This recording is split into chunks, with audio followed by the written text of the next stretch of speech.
Have you ever looked at someone and wondered, how is it that they are so connected to God? Have you ever wished that you had a relationship with Christ, like sister or brother so-and-so? Have you ever desired to go deeper with God and connect with Him in the same way that people like King David or Enoch or Abraham or Moses or any other hero of faith in the Bible that had a deep relationship with Him? Well, if you've ever felt like that, or if you feel like you want to get closer to God, but you just don't know how, stay tuned, because today I'm going to share with you one of the most important things you can do that will help you along your journey to get closer to God.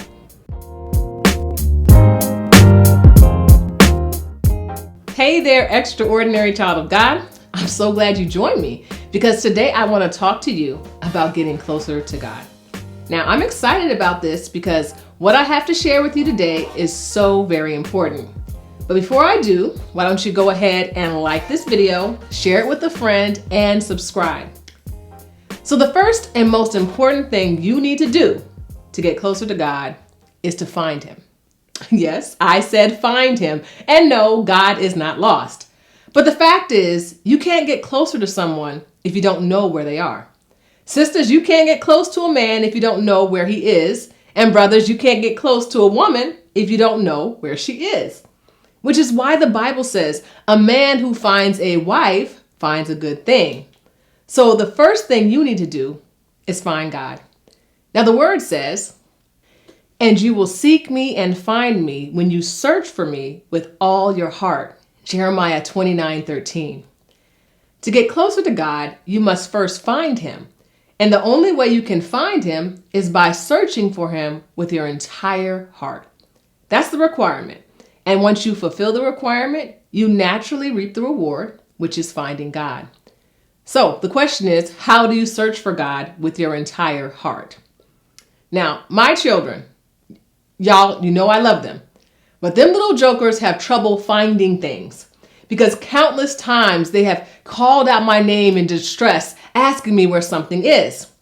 And I tell them where that something is, and then they will respond to me and say, no, it isn't there. I looked. And then I, knowing full well that they looked, but they ain't really look, will tell them where that thing is again and that they should look again.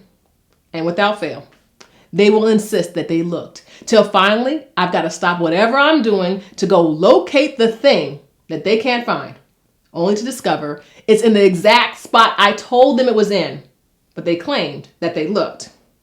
But what's interesting is that when it comes to searching for Christ, we cannot afford to look for Him half-heartedly. Instead, we must search for Him with all of our heart and all of our energy. Now, let's say that you're looking for a bottle of hand sanitizer. I mean, it's COVID. Why not choose hand sanitizer? And so you're looking for this bottle of hand sanitizer, and I tell you that it's under the bathroom sink. You go to the sink, you open up the cabinet, and you look, but you don't see it. Instead, all you see are other things. You see toilet paper rolls, hand soap, paper towels, hair supplies, but you don't see the hand sanitizer. And if you just look, you could quickly assume that the hand sanitizer is not in the cabinet under the sink. That's the conclusion you come to if you just looked. But if you search, you might come to a very different conclusion. Because if you search for the hand sanitizer, you'd automatically get down on your knees and start removing the paper towels and the other things that could be blocking your view so that you can see everything that's under the sink. And you'll soon discover that the hand sanitizer is in fact under the sink. You just couldn't see it because other things were blocking your view. And when it comes to finding God, the same principles apply. Because the fact is, you know where God is. He's all around you. You know where to find God. You can find Him in His Word. But the reason you haven't found God and the reason you aren't experiencing Him on a different level is because you might just be looking for Him and not searching for Him. Your view of Him is blocked by all of the distractions that stand between you and Him. And if you're just looking, you're not going to see Him. But if you would determine in your heart that you are going to search for Him, you will start to remove some of those things that are standing in between you and God. You will start removing those relationships that are in the way. You'll start removing those activities that are blocking your view. You'll start removing those conversations that are hindering your ability to find and see Christ.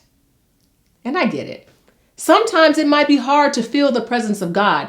And sometimes when you're reading His Word, you don't feel like you're getting anything out of it. And that's okay, provided you're committed to searching. Because just like the hand sanitizer that's behind all the junk under the sink, there may be several things that you have to move out of your life to get a clearer picture of God. And all you have to remember is that the promises of God are sure.